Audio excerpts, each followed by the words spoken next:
Shalom. Call Layla Yahweh. Bahashem Yahweh Shai. Bahashem Urkon Kadash. All praises be to the Most High, Yahweh, in the name of His Son and our Lord and Savior, Yahweh Shai, to the 144,000, and double honor and respect to the apostles and elders of Great Millstone. Coming back at you with another lesson. The good book is amazing. The good book is amazing. I'm not going to be able to make this long at all tonight. So why do I say that? Well, I'm going to show you. One of the things I like to do is look at the time frames and the captivities in which these prophets were on the scene. Now, when you look at Prophet Micah, he would have been made aware of the Assyrian captivity that took place in 722 BC. But he was present in the south, or the southern kingdom. And when you look at Jeremiah, he was warning the kings of Judah of the said perils to come from the Babylonians. And they would eventually take down Judah around 586 BC. And the Edomites would help them. So here's what I find to be very, very amazing. So, excuse me, can't make this long tonight. Now, there was no evidence of these two prophets sharing or comparing notes, but they're both speaking about being delivered from a future spiritual Egypt. Let's start with prophet, the beloved brother, Jeremiah. Jeremiah 23. Let's go to verse. Spirit is causing me to go up. Verse 5. Behold, the days come, saith the Lord, that I will raise unto David a righteous branch, and a king shall reign and prosper, and shall execute judgment and justice in the earth. Why in the world would Jeremiah be talking about a Yahweh Shai, or a king, being raised to a dead man, King David? And this is where the mainstream or Christians get stumped in the scriptures. That's the first question. So reincarnation is the backdrop of the prophetic word. So Yahweh Shai is being raised unto David. Reincarnation. That's one. Behold, the days come, saith the Lord, that I will raise unto David a righteous branch, and a king shall reign and prosper, and shall execute judgment and justice in the earth. This lines up with Psalm 72. That king is Yahweh Shai, whom the world ignorantly called Jesus. In his days, Judah shall be saved, and Israel shall dwell safely. And this is his name, whereby he shall be called the Lord our righteousness. Here's another stumbling block. Now, Israel, during Jeremiah's time, had already been dispersed under the Assyrians. Look at this. This should stand out to us if we're studying. Why in the world is Jeremiah talking about Judah and Israel being saved together. When the Israel northern kingdom were scattered and dispersed under the Assyrians in 722 BC, clearly showing you that he is anointed and the Spirit is on him to foresee the future of a spiritual captivity of Babylon, which is America, where they are oppressed together, pursuant to Jeremiah 50 and 33. So that is Yahweh Shai, the Lord our righteousness, or Malach Tazadok, the King of righteousness, being raised up unto David.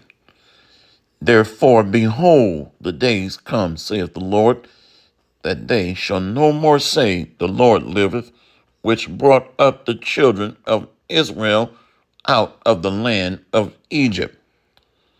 So he's talking about a spiritual Egypt, and guess who else is? Well, let's see. Micah 7, verse 14. Feed thy people with thy rod and the flock of thine heritage, which dwell solitarily in the wood in the midst of Carmel. Let them feed in Bashan and Gilead as in the days of old. So deliverance is going to take place, and the Israelites are going to be saved along, well, as one nation, the elect, according to the days of thy coming out of the land of Egypt, which will I show unto him marvelous things. Wait a minute. Now watch this. See, this is why not being lazy pays off. Look at this. Why is he talking about a future deliverance when the deliverance under Moses took place in Egypt between 12 and 1400 BC? Micah wasn't even thought about, but he is talking about a future spiritual Egypt where Judah and Israel would be delivered together, elect. Let's go back. So there was no evidence of Jeremiah and Micah sharing and comparing and contrasting notes. And then it would just make this questionable. Well, they just shared that with one another. No, the Spirit is guiding these men.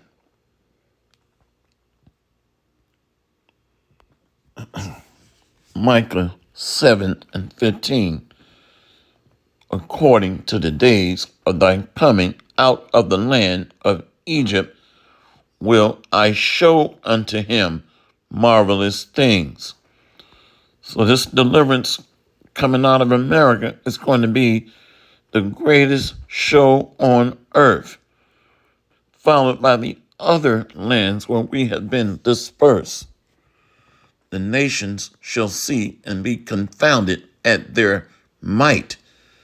They shall lay their hand upon their mouth. Their ears shall be deaf.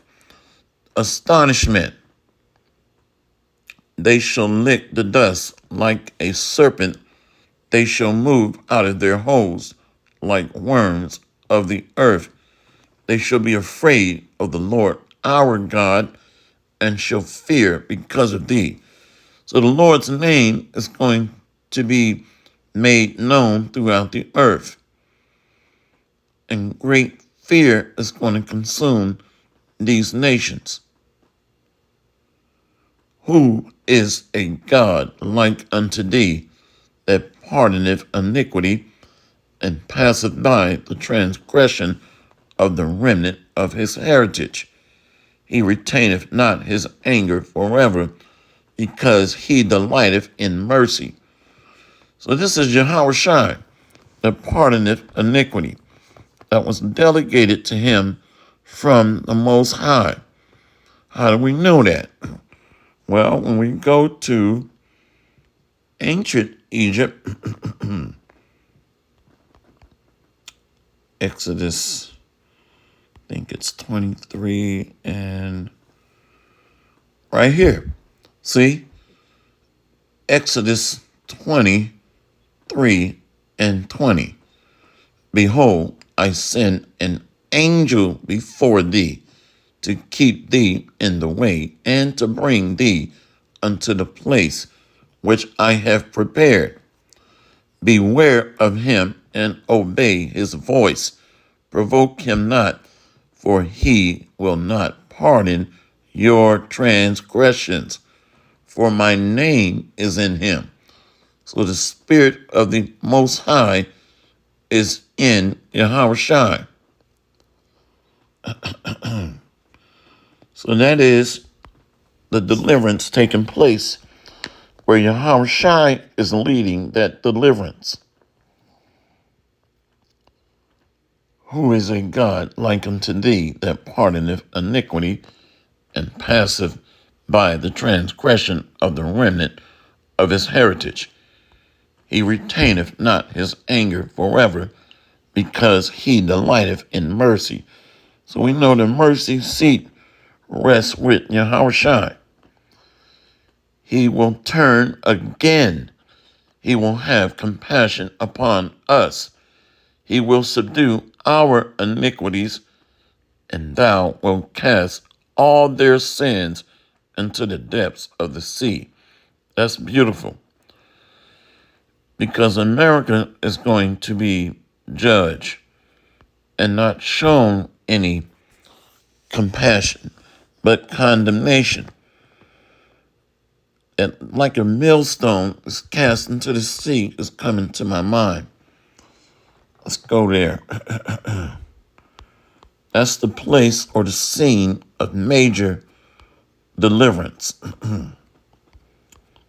Go to Revelation 18. Let's go here.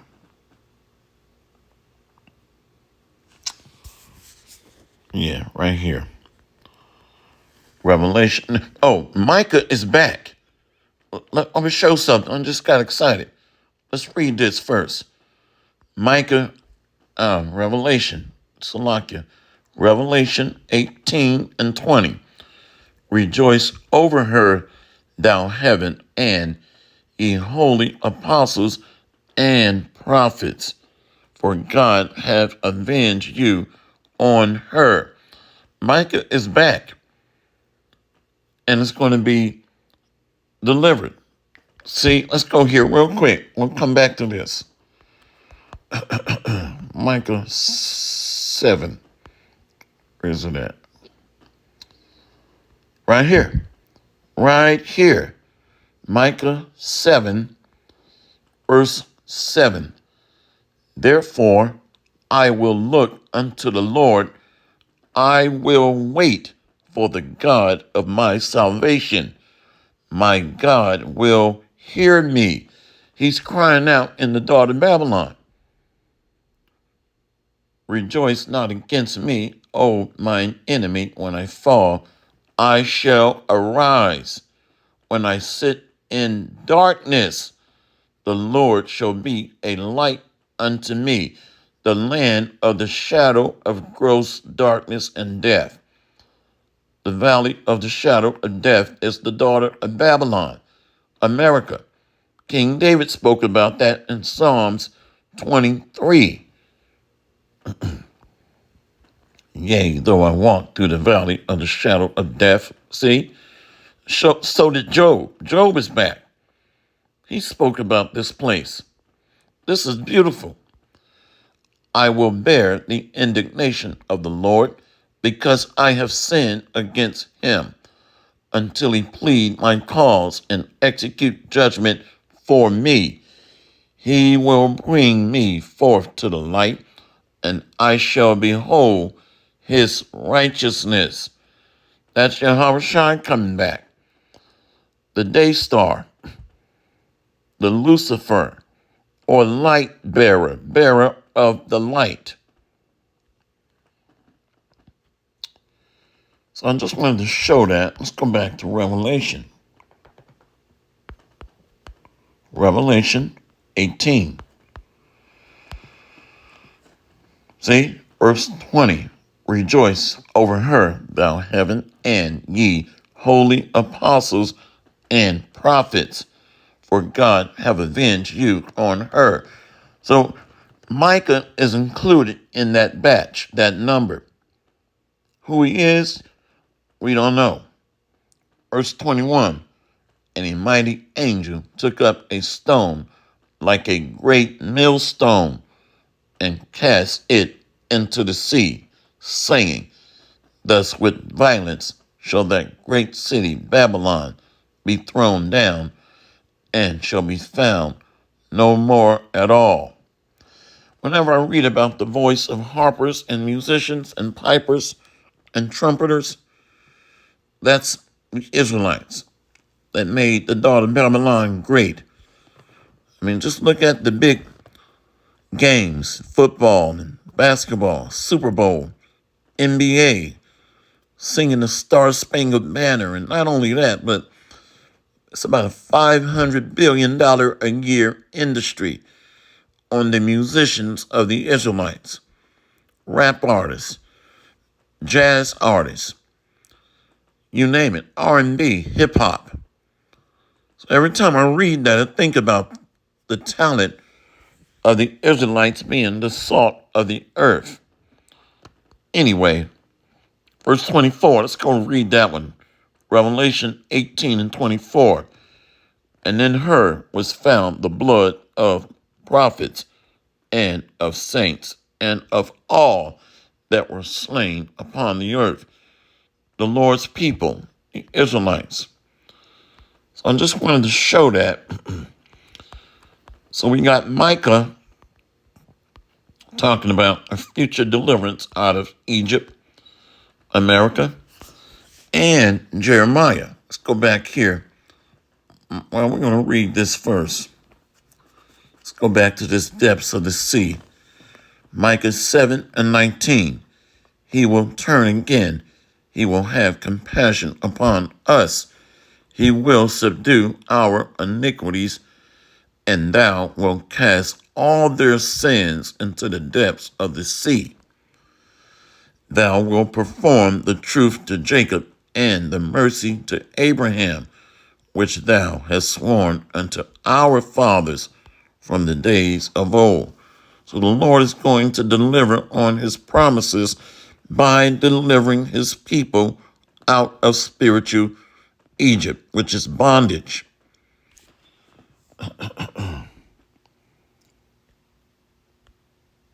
Anybody messing with the Lord's elect, children of Israel, it had been better for a millstone to be cast around his neck and that he be cast into the sea. Is that not written by Yahushua? Was that not spoken? Yes, it was. So that main he is Esau, Edom. Remember, O Lord, the children of Edom. So they are the son of perdition and leading in that place that goeth into perdition. Let's close out here. So Jeremiah is going to talk about this Egypt. Jeremiah 23 and 8. Let's go back to 7. Therefore, behold, the days come, saith the Lord, that they shall no more say, the Lord liveth, which brought up the children of Israel out of the land of Egypt.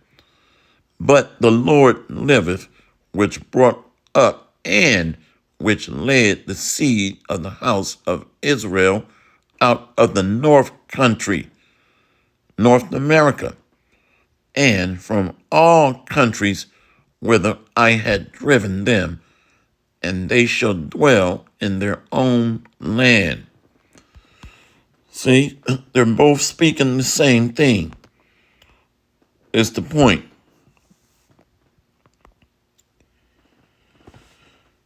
Then something else that I just want to something else I wanted to say. Salakia. I lost my train of thought. So anyway, that's pretty much the point. And when we read Micah 7:20, that deliverance and salvation, it's right here. But the Lord is delivering his elect that are anointed and grounded in this word. The word is grounded in the minds of his people. Yeah, I know what it was. Micah had passed 20 years before Jeremiah shows up on the scene. Micah had already passed over into the spirit world. But the power in this book is through the Spirit that is driving holy men, where the Spirit just fills them with passion and fear and urgency to prophesy and teach. So that was the point that I wanted to make. Anyway, hopefully this has been an edifying lesson. See you on the next lesson, Lord willing. Kwam Yasharala and the Bad Babal. We got next, Lord willing. Barakatham. Shalom.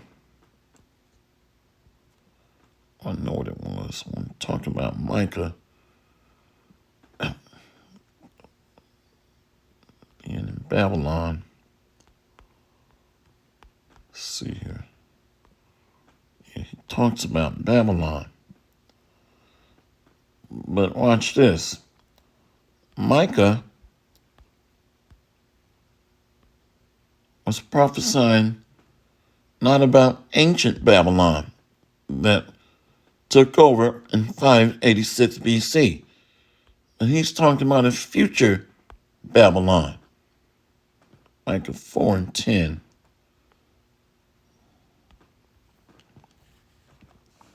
See right here.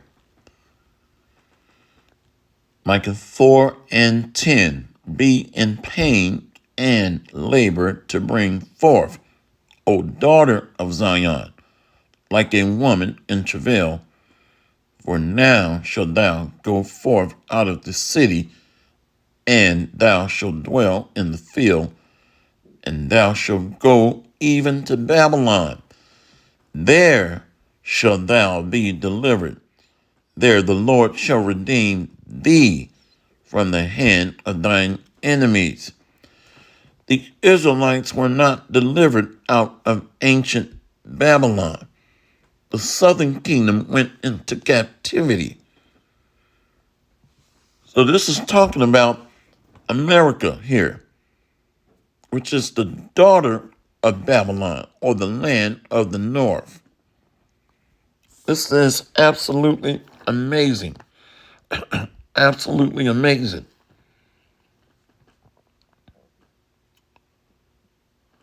Anyway, hopefully this has been an edifying lesson. Shalom. Barak Shalom.